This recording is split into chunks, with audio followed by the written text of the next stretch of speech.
क्या आप चाहते हैं कि आपके बच्चे बड़े होकर रमजान को सिर्फ भूख प्यास नहीं बल्कि अपनी सबसे प्यारी याद समझें? अस्सलामुअलैकुम वरहमतुल्लाह। रमजानुल मुबारक सिर्फ बड़ों के लिए इबादत का महीना नहीं है, बल्कि ये वो वक्त है जब हम अपने बच्चों के कच्चे जहनों पर दीन की मोहब्बत के नक्श सब्त कर सकते हैं। क्या आप चाहते हैं कि आपके बच्चे रमजान को बोझ न समझें, बल्कि इसका इंतजार ईद की तरह करें?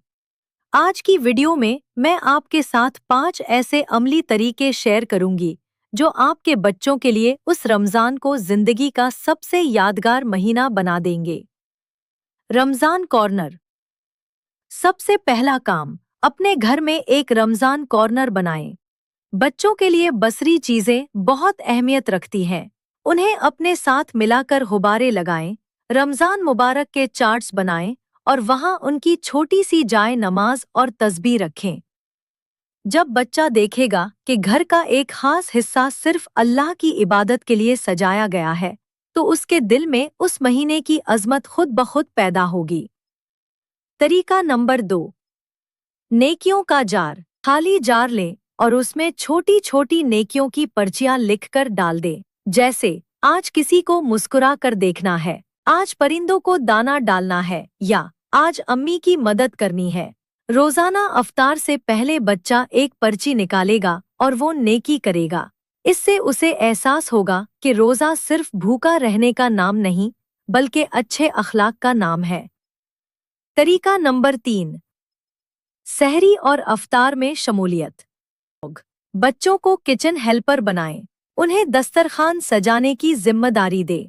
अगर बच्चा छोटा है तो उसे चिड़िया रोजा रखवाएं, यानी चंद घंटों का रोजा, और अफ्तार पर उसे वही अहमियत दे जो बड़े रोजादार को दी जाती है। जब वो सबके साथ बैठकर दुआ मांगेगा तो उसे इस्लाम के इज्तिमाई निज़ाम की खूबसूरती समझ आएगी।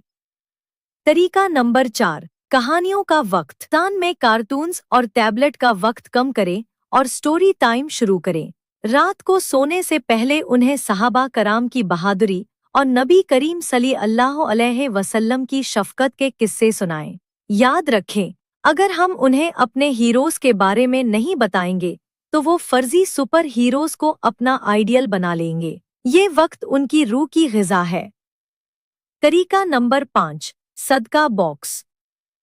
6, आखिरी और अहम बात, हमदर्दी सिखाएं। एक सदका बॉक्स बनाएं जहां बच्चे अपनी पॉकेट मनी से कुछ हिस्सा डालें। ईद से पहले वो पैसे किसी जरूरतमंद बच्चे को उनके अपने हाथों से दिलवाएं। जब वो दूसरे बच्चे की खुशी का सबब बनेंगे तो उन्हें हकीकी सुकून का तजुर्बा होगा। इख्तिताम।